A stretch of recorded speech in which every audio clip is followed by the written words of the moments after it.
Consul General Gilad Katz was appointed to the head post on August of 2017 to lead the Consulate General of Israel of the Southwest United States. This consulate is responsible for 6 state regions in the United States: Arkansas, Kansas, Louisiana, New Mexico, Oklahoma, and most proudly, Texas. The consulate departments include academic, cultural, Hispanic, press, political, and strategic affairs.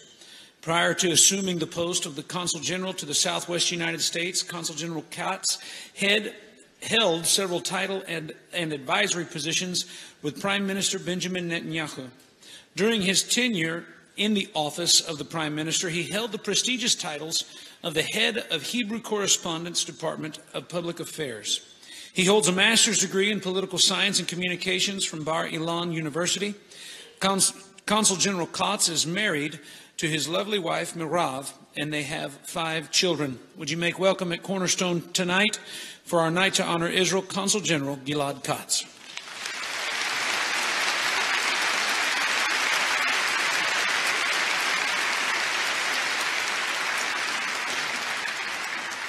Thank you. I would very much like to meet this guy you talked about. If I had one word to say what my feeling now is, the word is wow. 2 words, wowee.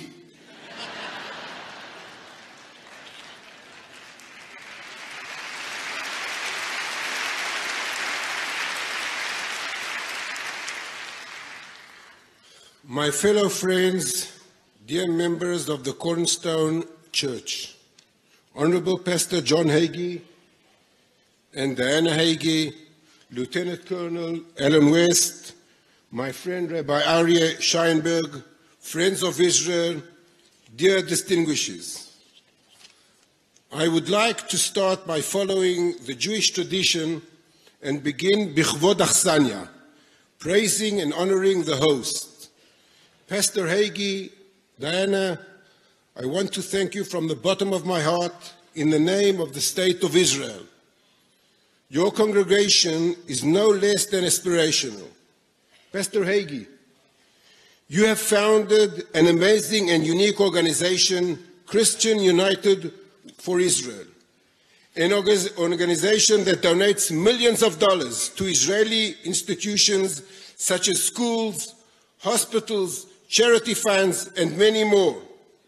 According to the Jewish law, giving charity to our fellow person is one of the most noble acts a human being can create.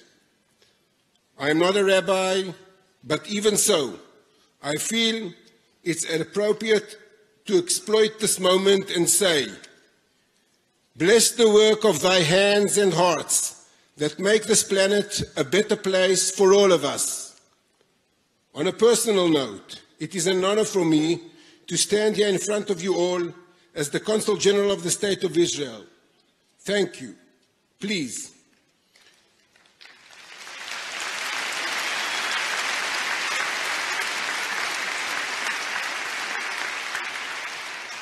Please let me share with you a true and authentic story about an ordinary Israeli Jewish family. Allow me to take you back to the early 1990s. The name of the family is Dasberg. The parents' names are Uri and Judith. They have 7 children, 4 boys and 3 girls. The name of the oldest girl is Efrat. She was my age, and we learned together in the same class for 4 years. Efrat was a very talented girl. She enjoyed singing, but more than anything else, she loved drawing and painting. And oh boy, was she gifted. From a very young age, her work was published in newspapers. She had a great future. On the 13th of September 1993, she got married to Yaron, a Jewish American citizen.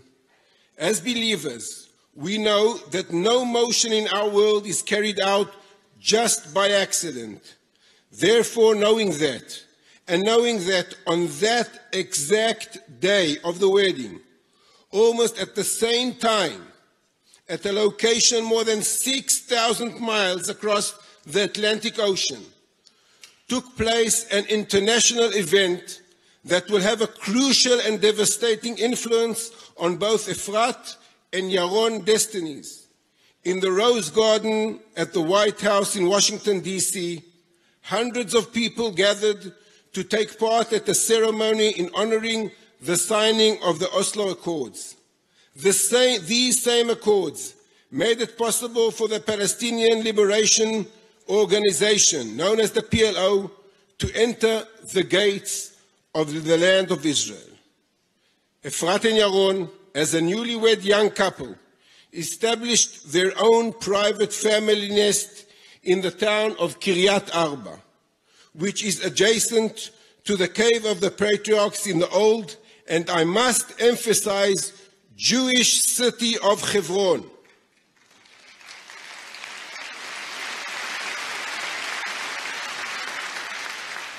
In the coming years, Efrat and Yaron had 2 baby boys. The firstborn was named Dvir, and the youngest, Yishai. 2 sweet blonde-haired boys, cute babies as can be found. One can categorize them as a family from fairy tales, until that dreadful evening on the 9th of June, 1996.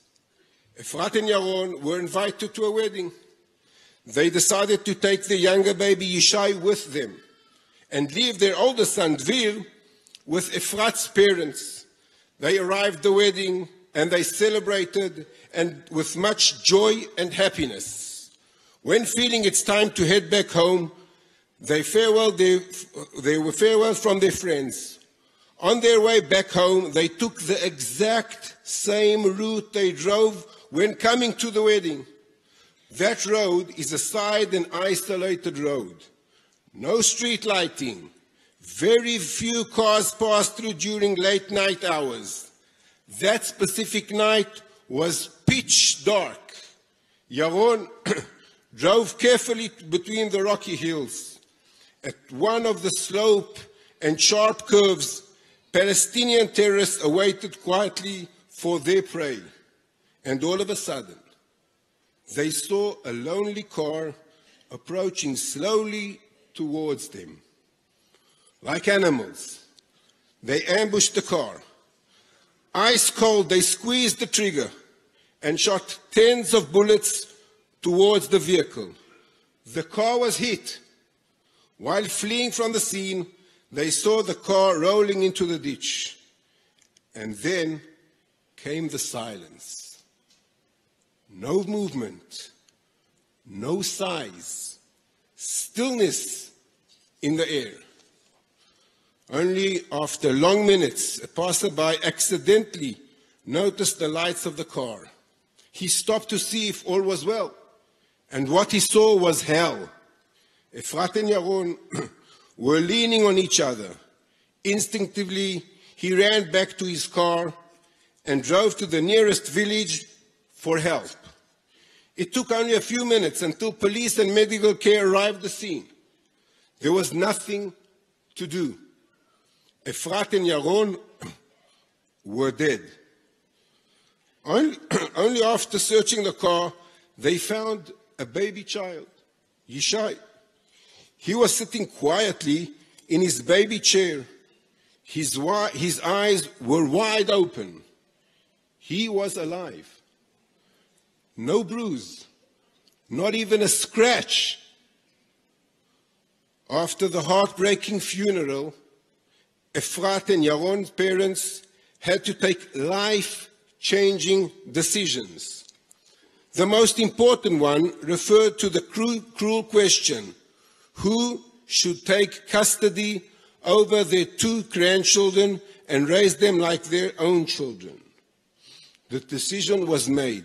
Efrat's parents, Uri and Judith, with tons of love and affection, they succeeded in giving them a normal life. And then fate struck again. On the 24th of May, 2011, Uri the grandfather, died in a car accident. And once again, the Dasberg family was shattered. Judith, the mother, and now the new widow, decided with divine power to defeat death. She continued raising the two boys and watched carefully over them. Proud and worried, she escorted the boys to the army. Dvir, the oldest boy, just recently, after 3 years, was discharged for the army. Yishai, the younger child, is serving in an elite unit of the Israeli Defense Forces. A few weeks ago, 2-3 weeks ago, Yishai, the little baby that sat in the crashed car nearby his murdered parents, got engaged. And in a few months, he is intending to get married. Judith, the mother, grandmother, and widow, is a living symbol of faith. She is a beacon of strength.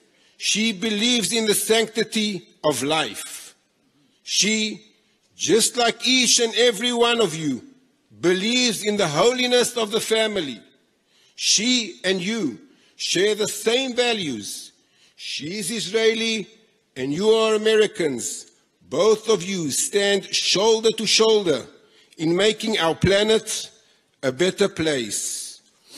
In behalf of the State of Israel, I salute to Pastor Hagee and this wonderful congregation for supporting and standing by Israel, the Jewish people. Hallelujah to you all.